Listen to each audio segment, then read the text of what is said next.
Let me begin with something that I think we all agree with. And that's where Dr. Jeffrey started. And that is that the concept of a constitution that is good for all time, for all circumstances, and that is perfect is not a concept worth pursuing.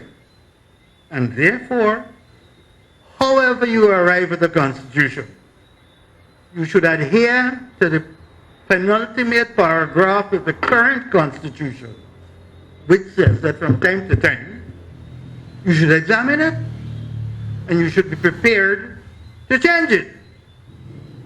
That's in the preamble. It's the penultimate paragraph of the preamble. It says, as citizens of Guyana, we adopt these fundamental laws and make provision for their amendment to reflect changes in our society. That's what the penultimate paragraph of the Constitution said. I assure you that I agree completely with that paragraph, and I suspect there is nobody in this room who disagrees with the idea that we shouldn't think that we could ever arrive at a Constitution good for all time, good for all circumstances, and that never will be in need of change. The existing Constitution in Article 119A makes it clear, and I use the word clear not because I'm a lawyer, but because of my understanding of English language. It says, the National Assembly shall establish a parliamentary standing committee for constitutional reform for the purpose of continually reviewing the effectiveness of the working of the Constitution and making periodic reports thereon to the Assembly, with proposals for reform as necessary. That's already in the Constitution. And my reference, on the 7th of March 2012, such a committee had its members nominated. For the time being, so as not to embarrass, let me not tell you who those members are. The first meeting that took place, which was a meeting at which the chairman was elected, took place on the 16th of March 2012. The last meeting that took place on the 24th of July 2013. In total, there were 4 meetings of that Parliamentary Standing Committee, which was established on the 7th of March 2012 by having its members nominated in accordance with all the rules and whatnot. The first meeting, which took place, and as I told you, on the 16th of March, elected our current president to be the chairman. I did say I wouldn't tell you the names of people who were nominated to it, but I should give you some idea, some who were included. Dr. Leslie Ramsamy, Mahabir Nandlal, Brindley H.R. Ben, Priya Manikchand, David Granger, Rupert Rupnarine, Basil Williams, Afro Selman, and Moses Nagamutu. They were included in the nomination, in the people nominated. And the next thing they did, they said, Granger, you chair.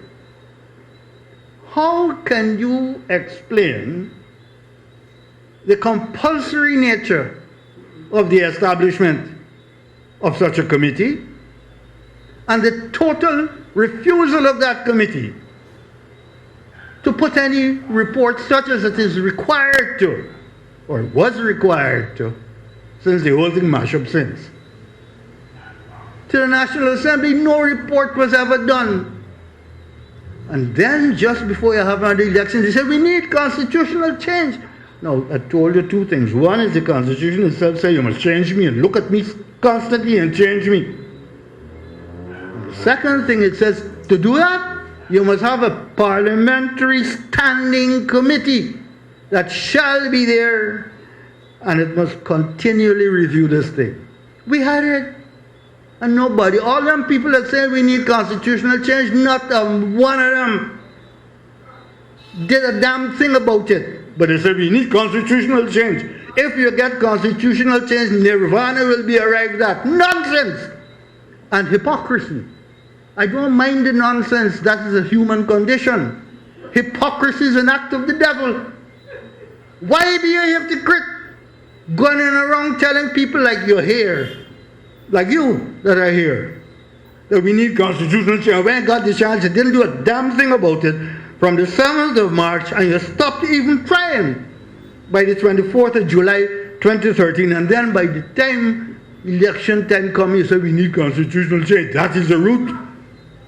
Obviously, we are playing the fool. That is not quite true. We're not. We are indulging in our own ignorance. And I'll tell you what I mean by consultation. That Title 10 interpretation says, consultation or meaningful consultation means the person or entity responsible for seeking consultation shall A. Identify the persons or entities to be consulted and specify to them in writing the subject of the consultation and an intended date for the decision on the subject of consultation. B. Ensure that each person or entity to be consulted is afforded a reasonable opportunity to express a considered opinion on the subject of the consultation. And C. Cause to be prepared and archived a written record of the consultation and circulate the decision of entities consulted.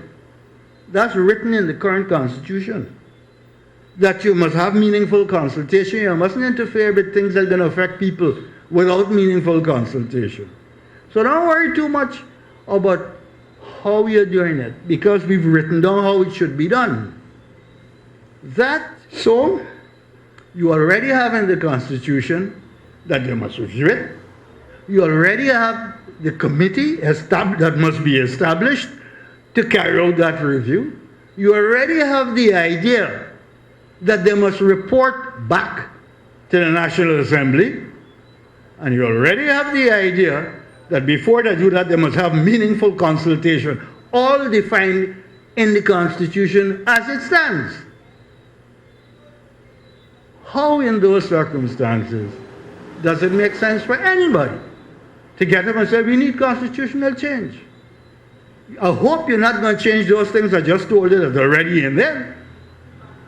But for as long as you maintain those things that I just told you are already in there, you have to fault somebody for not doing what's already in there.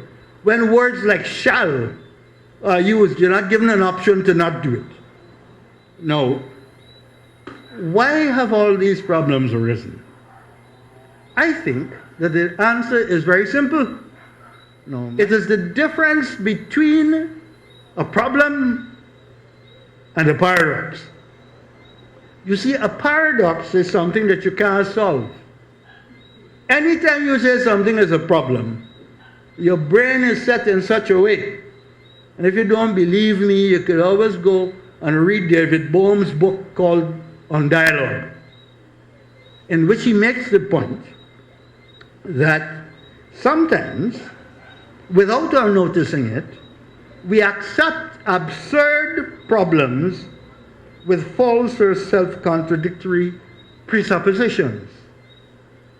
The net result is that if you mix up a problem with a paradox, you can be sure that you're going to find that you can't solve it. In fact, when you came in, some of you got a piece of paper that says on one side, the statement on the other side of this paper is false. And when you turn it over, it says the statement on the other side of this paper is true. Now, that is an example of a paradox. No amount of dialogue and agreement and thing will get you out of that. But I can tell you, and I'm not sure I have enough knowledge to completely explain to you the difference between a problem and a paradox, but I've tried to give you some insight into it. The racial or ethnic groupings that we have officially blessed from time immemorial and that were handed to us by the people who were our colonizers is a paradox. What in fact is happening, it is one of those cases where we accept absurd problems with false or self-contradictory presuppositions. And here we're running around saying that in this country called Guyana, we have to recognize that some of us are X and some of us are Y, and in the dichotomy of those who are not X are primarily Y, and those who are not Y are primarily X, we must have national unity. We have defined ourselves into the problems of a paradox. But as I told you, according to Bowman Dialogue, there are no solutions to paradoxes.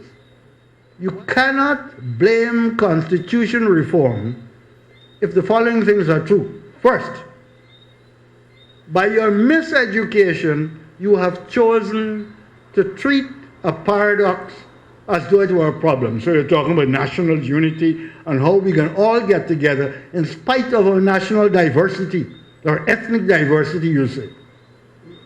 The second thing you say is that when all is said and done, the thing that we have to worry about is not bothering to find out who is thinking what and how to consult them.